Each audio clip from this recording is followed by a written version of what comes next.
بسم الله الرحمن الرحيم. كل نفس ذائقة الموت، وإنما توفون أجوركم يوم القيامة، فمن زحزح عن النار وأدخل الجنة فقد فاز، وما الحياة الدنيا إلا متاع الغرور. صدق الله العظيم. الحضور الكرام، هذه هي الدنيا، من بدأ انتهى، ومن عاش مات،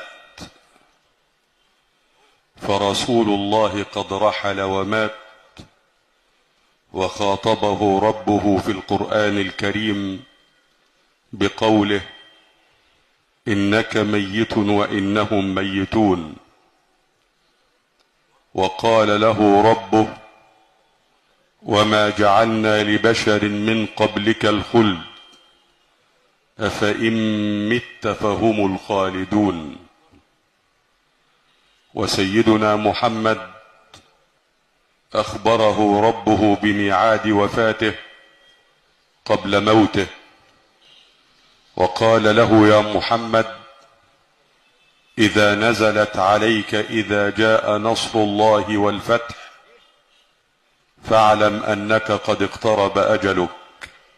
واستأذنه ملك الموت في قبض روحه. أما نحن ففقراء، يأتينا الموت دون مقدمات ودون إذن، وما تدري نفس ماذا تكسب غدا، وما تدري نفس بأي أرض تموت. ولكن العاقل في هذه الدنيا من علم أنه أنفاس معدودة، وتصعد روحه إلى ربه،